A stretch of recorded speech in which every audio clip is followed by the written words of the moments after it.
Hello, everyone. Thank you for joining us today. We'll give everyone just about 30 seconds just to come in from the lobby, and then we'll get started. Thank you all for joining us today.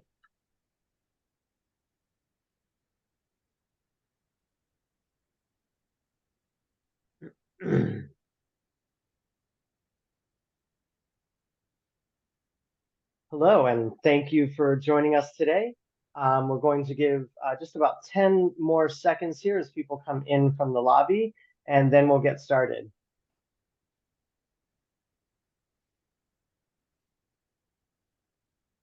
All right. Hello, everyone, and welcome to the webinar, Hybrid Integration with SAP Edge Integration Cell and SUSE, sponsored by SUSE. I'm Sean Byers from SAP Insider, and I have a couple of quick announcements before we begin. This session is being recorded, and a copy of today's recording will be emailed to you following the session. If you are joining us live, the webinar is designed to be interactive between you and the presenters, and we invite you to submit your questions using the Q&A text box at the bottom of your screen. After the presentation, we will answer as many questions as time allows. Joining me today is Sabina Solheim, Global Director of SAP Solutions, Kevin Klinger, SAP Solutions Architect, and Dominic Mathern, SAP Solutions Architect from SUSE. Over to you, Sabina. Thank you very much, Sean. Good morning, good afternoon, good evening, wherever you are. Thank you for joining our webinar today. Today, we would like to talk about hybrid integration with SAP Edge Integration Cell and SUSE. And before we dive a little bit deeper into this topic, I would like to give you a short overview. The next slide. We have been introduced already by Sean. Thank you very much. I'm the director of SAP Solutions, so I'm working with SAP on new projects, but also with the SAP ecosystem to find new solutions we can work on. Kevin? Hi, my name is Kevin Klinger. I'm an SAP Solutions Architect, as already mentioned, at SUSE, working now for over 5 years on these topics of Kubernetes and containers here at SAP. And I'm a part and member of the SAP Linux Lab, so I'm very close to the development teams here in Waldorf and St. Leonrod. Dominic? Hello, my name is Dominic Mathern. I'm also a SAP Solution Architect, and I'm working with Kevin together on this topic. I'm also working the main focus areas with the Kubernetes stuff.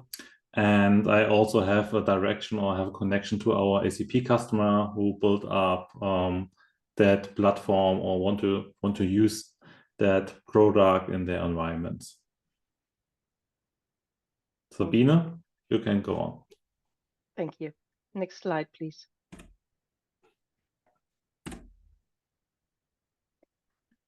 For those who may not know SUSE, SUSE is an infrastructure provider.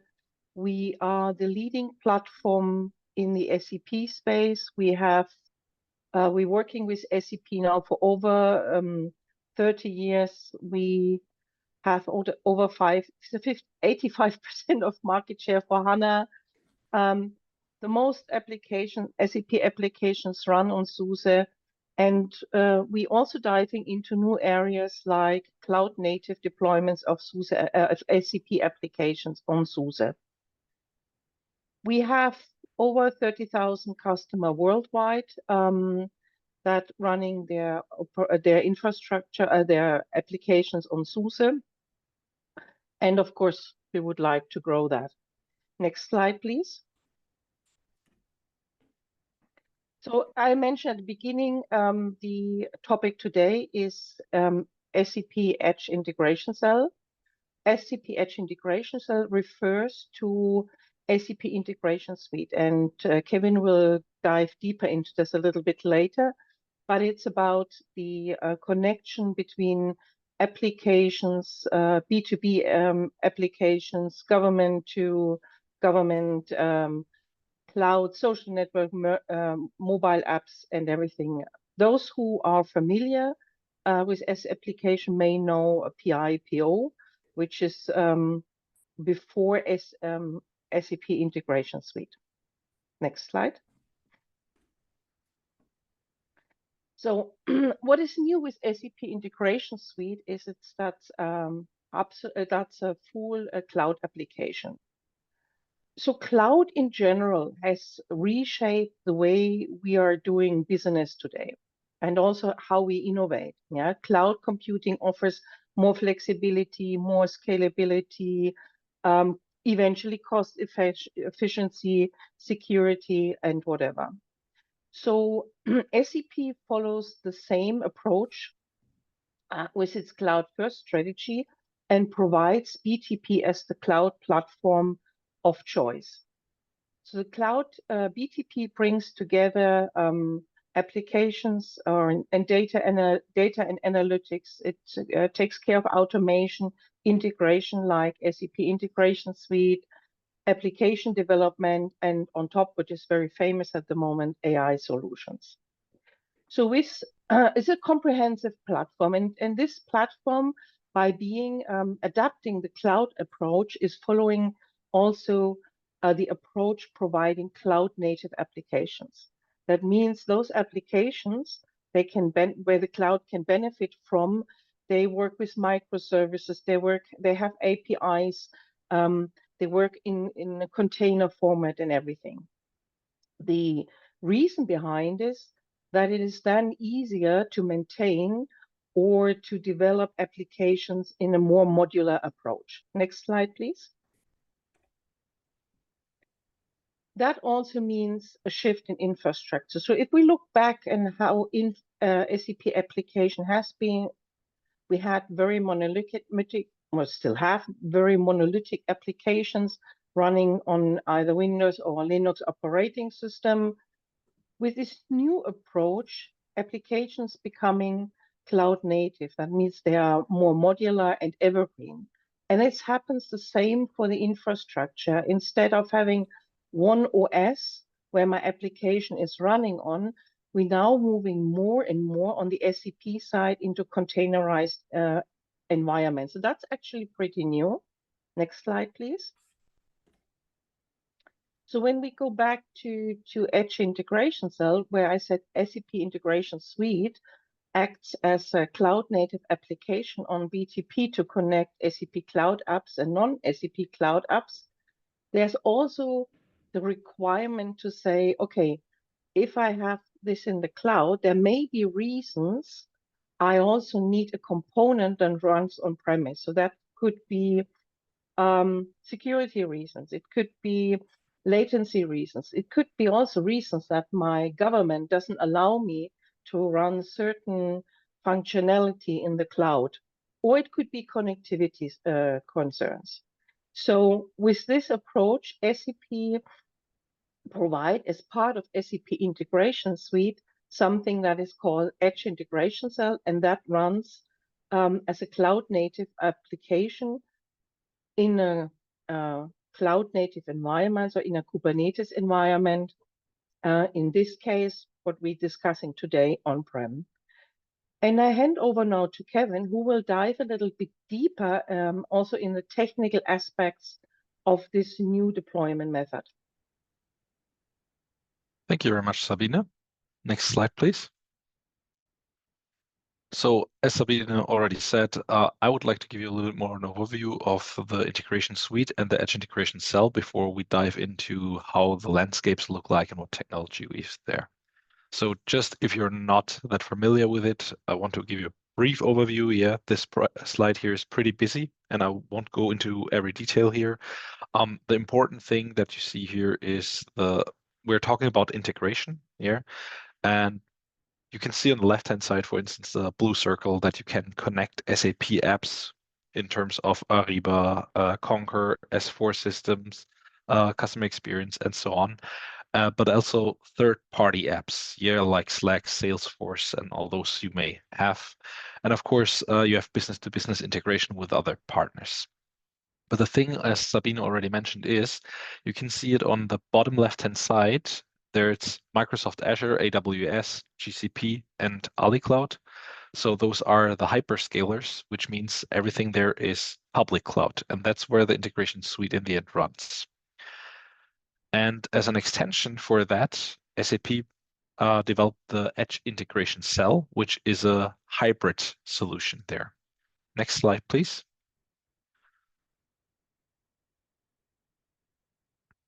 Thanks. So getting back to the Edge integration and the hybrid scenario, what does that mean? That means that you now have the option to run stuff and the integration in the integration suite or in your private landscapes. So you have the choice there. Even though Edge Integration Cell requires a connection to the integration suite, for things like the Integration Studio, which will take place in the integration suite. So you will design your integration flows in the cloud in BTP, but the actual data will be processed in the Edge Integration Cell. For the future, they have features planned like the temporary connection loss. So if you're losing the connection to the BTP, the Edge Integration Cell will keep up running. Currently, it's planned for around 4 hours downtime that it can compensate, but this is not settled. It's part of the roadmap and will come soon. Next slide, please. So Sabine already had a kind of similar slide than this, but I want to now take a look on from a more technical perspective on it. On the upper hand or the upper part, you can see the BTP, SAP BTP in the clouds. And one of those cloud applications that are running there is the SAP Integration Suite. You can see the dotted line, which is the differentiator from the cloud BTP to the edge. When we're talking about edge here in this terminology, it means everything that is outside of SAP BTP is edge. So edge can be on AWS, on Azure, on AliCloud again, but as well in your data centers. And SAP is now calling those landscapes or the parts edge nodes. And what does an edge node look like? You have an edge LM, which is the edge lifecycle management, which will take care of the edge application later on in terms of deploying it initially, but also keeping track of the updates available on the lifecycle if they're critical CVEs and will notify you about it. An edge application is, for instance, the Edge Integration Cell. And all of those, the lifecycle management and the Edge application itself, run on Kubernetes. And that's where we as SUSE get into play. Next slide, please. So what we are doing with Edge and all the Edge teams at SAP is we work very closely together and we provide development and test landscapes for SAP developers so they can test stuff in a kind of realistic and customer near environments before they hand out their software. And we as well support the SAP teams. As Sabine already said, the Kubernetes world is something kind of new for SAP products. And we're assisting there with all our background as SUSE with Rancher in place to give an idea of what customer landscapes look like, what you need to take care about, and we're really assisting here. In the middle of this slide, you can see the support. This is a part, or this is just a visualization of the SAP node that is in place, and which says which Kubernetes distros are validated with SAP. And as you can see on the top line, there's Rancher Prime. So we validated version 126 to 129 of Kubernetes with Edge Integration Cell. You have in comparison to some competitors, but as well you can see that EKS and AKS are managed Kubernetes services, so they're cloud again. So if you're saying you need your data in your data center, those two are not an option. As well, we work very closely together with our hardware partners, Fujitsu, HP, and Lenovo, to make sure that you will have systems that are tested, that are known and benchmarked, so you get a very stable environment. Next slide, please. So with that, I hand over to my colleague, Dominic, who will give you more details about what the landscapes look like and about the solutions we use there.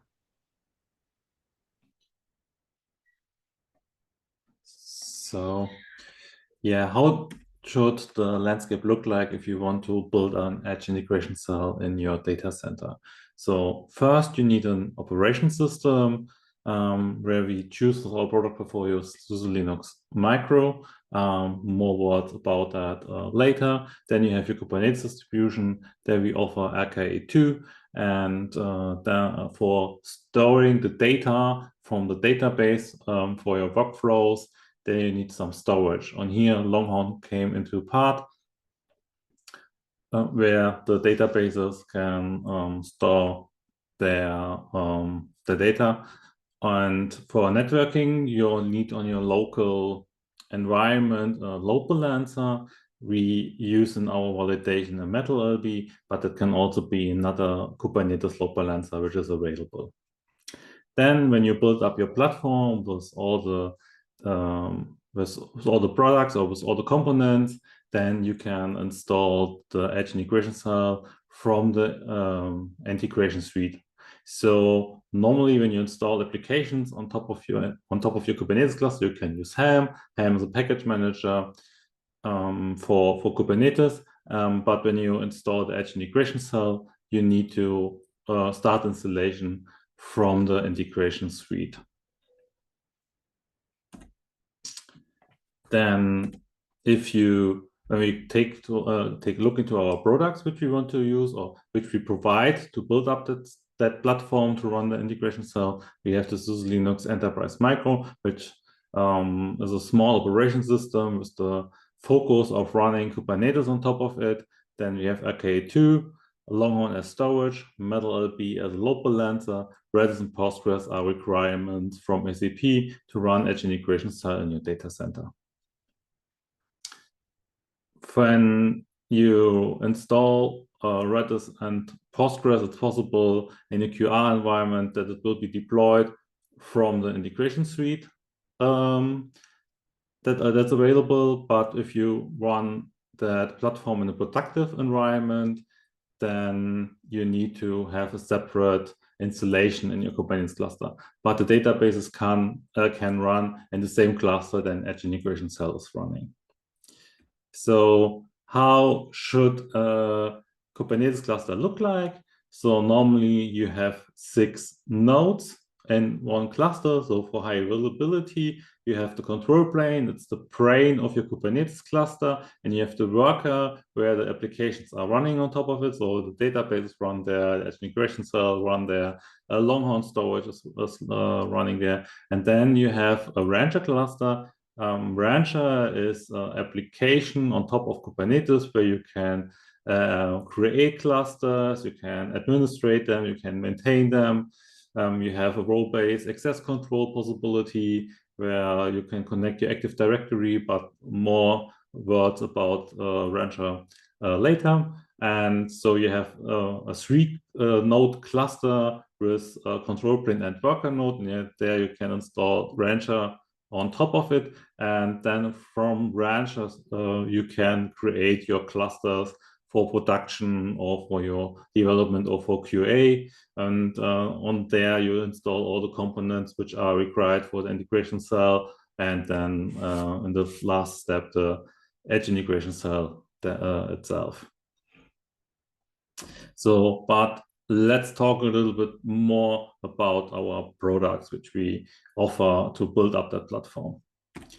So we have SUSE Linux Enterprise Micro, and that is our best-in-class operation system to run containers or virtual machines on operation system. It's had a very small footprint, so only the packages will, or when you have an initial installation, only a small amount of packets are available, but you can install more if you want. And so we keep it very clean. We reduce with that the amount of possible vulnerabilities or attack vendors. And we also have the same supply chain security than our base product, SUSE Linux Enterprise Server.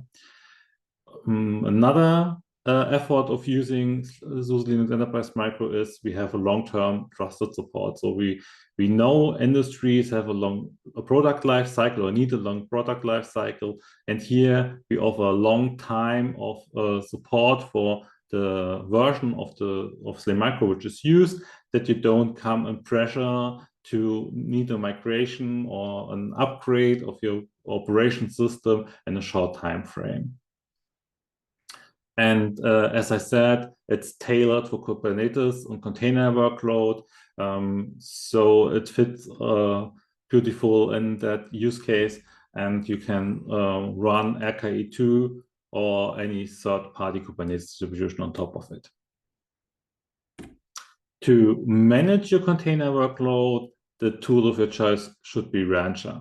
So we have Rancher Prime, that is our subscription product.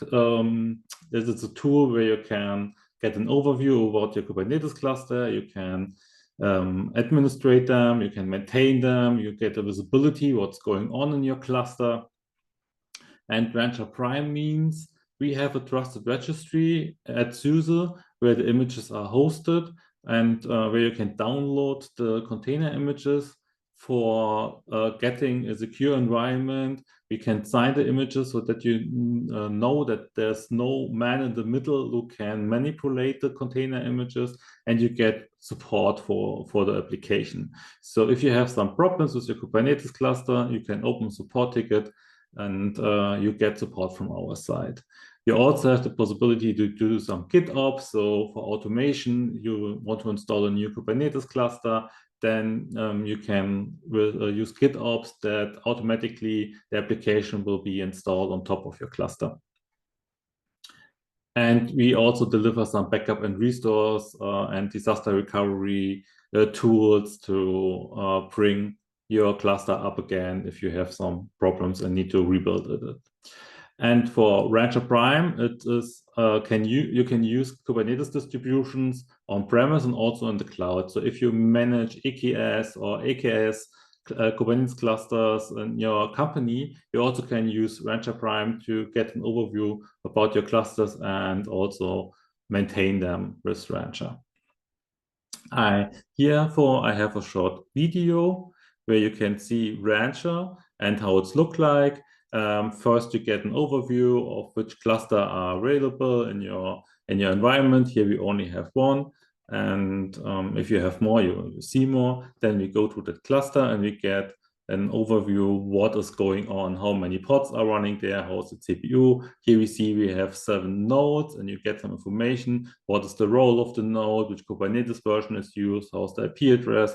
How is the utilization of CPU memory? And how old is that? So you get a deep look into your container environment or your Kubernetes cluster without using a command line interface. And you see which pods are running on your container.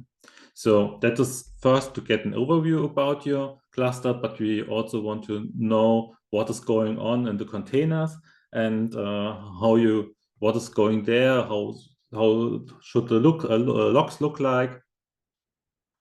And herefore, you can also go to the pods, see what pods are running, can open directly the log output of the pods and see what is going on there. Is everything fine? Are the jobs are running inside the container? And this is possible without going to the command line. And there's also the possibility to have a role-based access control that some developer can only see this pod or this namespace and see other clusters. So you have it's possible to have a fine-grained role-based access to select them to different people, and that's a good solution to bring up your Kubernetes or to have observability of your Kubernetes landscape in your environment.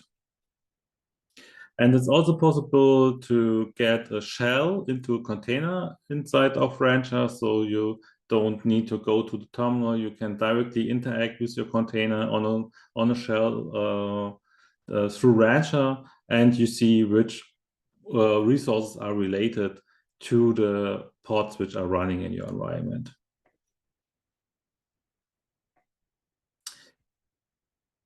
But we also need a Kubernetes engine to run the applications on top of it. And here we have the Ranger Kubernetes Engine 2. And it's a fully certified Kubernetes distribution from the CNCF, and it's open source. RK2 or Ranger Kubernetes Engine 2 has its root from the Ranger government distribution, and the main focus for that was to be used in government agencies or other public organizations with a high security, which have high security requirements. And so it's our data center Kubernetes distribution where you can enable, for example, a SIS profile or a FIPS 142 when you install it to have a high secure Kubernetes environment in your data center. And we also deliver some guides how to can harden the Kubernetes distribution to make your environment secure. To get storage in your cluster, we have the Longhorn application. This will deliver storage into your cluster. It's easy to install with a Helm chart or through Rancher, and Longhorn will use storage that is available on your node and pass it through the Kubernetes cluster, and therefore you can use any X4 or XFS file system which is attached on your node, and so creating volumes to store data which some Kubernetes applications need. Normally applications on container environments should be stateless, but if you're running databases or other stateful application, you need storage. On here can Longhorn easily help you to bring that storage into your cluster with some clicks.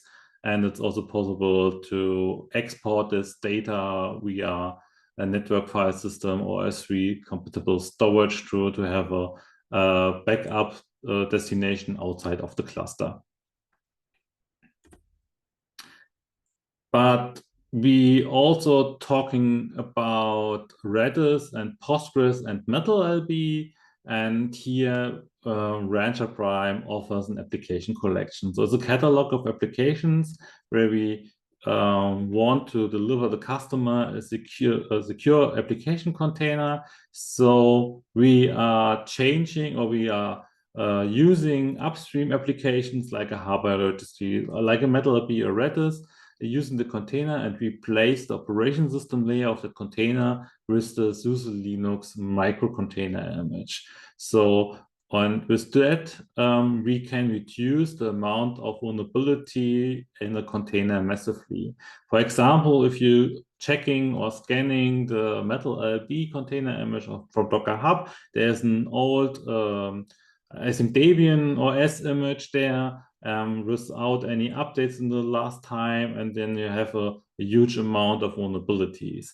And only with replacing that OS layer with a SUSE Linux micro container image, we reduce the vulnerabilities to 0. So that is also a benefit for using Rancher to deploy secure applications into your cluster. So there's the Redis available, there's the Postgres available, and also the MetalLB. And it's a registry also at SUSE where we can sign the images, we scan it for vulnerabilities, and if there's a new patch, we deploy that very fast. So we are upstream with the apps, we are upstream with the application. So if there also a new application version is out, after a few days, you can also get it with our base image and with the secure way. And we also offer software bill of materials. So you get, it's possible to download the software list, which components are in that application or in that application container, and put it to your documentation. We see that many customers are looking for SBOMs because they need to document which software is used and where it's sourced from. And we also secure the supply chain, that nobody manipulate that you can verify that nobody is manipulating our container registry or the container image, and with signing you can compare that, and you know that you have a secure application running in your environment, and you only have one source of truth which you need to connect. So you don't need to go to Bitnami and download the MetalLB, the Redis application or the Postgres application. So you don't need to collect from different sources all the applications which are required for the Edge Integration Cell. You only need to contact the application collection and get everything. If you want to try out the Edge Integration Cell and build up a platform based on our products, so I worked with Kevin and a colleague to build up a best practice guide. So the version 2 was published, I think, this beginning of the week. So it will be constantly reviewed, and we want to make it better. And if you have some feedback, you can come to us, and we look into it. And there's described how to set up the operating system, how to install Rancher, how to install the Kubernetes, the RKE2 Kubernetes engine on your nodes, and also how to install the applications from the application collection. So if you want to try it out to building the platform for POC, you can use that best practice guide to build up the platform based on our products, and then install the Edge Integration Cell through the the SAP Integration Suite. So many integrations. And I think we are going to the final slides, and I want to hand over to Sabine again, and she wants to say something about the SAP Insider in Copenhagen. Yeah, thank you, Dominic.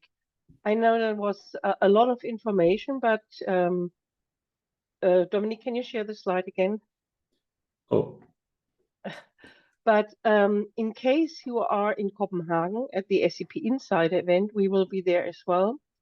We will have a session there too, but also feel free to come to our booth and speak to our technical people if you have questions, or if you want a little bit more information about Edge Integration Cell and how to set it up in a cluster environment. So we hope to see you in November 12th to 14th in Copenhagen.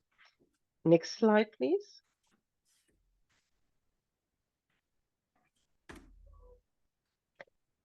We also put together for you a couple of tutorials or information you may be interesting to watch. We had SUSECon this year. It's our own event. And we had sessions around SAP, also about Edge Integration Cell, which may be of interest of you. So you can register on the SUSECon page. It's for free. And then you can either browse through the catalog, or here we put you a collection of sessions like our roadmap for SUSE Enterprise Server for SAP application, or how you can virtualize your workload. Sorry, how you can leverage SAP Edge Integration Cell, securing our SAP application. A little bit going to the future, how does the version 16 look like? What can you expect? And always the very, very important topic of high availability. So please feel free to go to this page, log in, and get some information and tutorials. Next slide, Dominic. Yeah, we are at the end of the session, and I will hand back to our host so that we can answer your questions. Perfect. Thank you so much. That really was a very informative presentation. To our audience, just as a reminder, we encourage you all to submit any questions that you have on what was discussed today. You can do so by typing your questions using the Q&A text box at the bottom of your screen. We will answer as many questions as possible as time allows. We do have one here. In your presentation, you referred to SLE Micro as the underlying operating system. Can one use other operating systems like SLES or SLES for SAP? Yeah, maybe let me take the question. It's a good question. So the thing is, you can take any operating system as the underlying OS. The thing is just we recommend using SLE Micro as it's really tailored for the use case of hosting containers and Kubernetes. That's why we are recommending it. And as Dominic already mentioned, there are further benefits like the long life cycle, the low maintenance. So there are plenty of aspects speaking for SLE Micro. But still, if you say you have landscapes using SLES or SLES for SAP, you were interested in using them further and not take another OS into your landscapes, that's totally fine. Perfect. Just as a reminder to our audience, there are, the Q&A chat box is open. You can go ahead and type any questions that you have in there. While we're seeing if there are any other questions, what do you think within the overall operating system for the hybrid integration? What are you seeing as the biggest challenges that companies are facing today within this integration?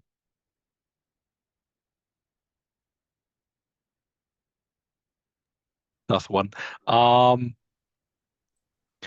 So I would say the major point is here, we're talking about moving from PIPO to the integration suite, which is a cloud only or mainly cloud focused product. Yeah. There are some challenges. If you have some restrictions, if it's with regards to legal restrictions, or you have concerns with regards to connectivity or data loss, there are some scenarios that you need to cover and you need to figure out what fits best for you. And that's actually the thing I would say is the biggest challenge for customers here, to get to know the new world of Kubernetes. They're not very, or most of the customers out there are not very familiar with Kubernetes and SAP together. They may have Kubernetes applications, but they got nothing to do so far with SAP. Now bringing them together can be a quite a big challenge. But we are here to assist here, and we hear you. So if you out there have questions, if you have doubts, we have at SUSE, we have the experts, yeah, and we can bring you together and give you the best experience we can. Excellent. Thank you so much. And thank you for a really fascinating discussion. A special thank you as well to Sabina, Kevin, and Dominic for joining us today. And on behalf of SAP Insider and SUSE, thank you to our audience for your time, and we hope that you have a great day. Thanks, everyone. Thank you.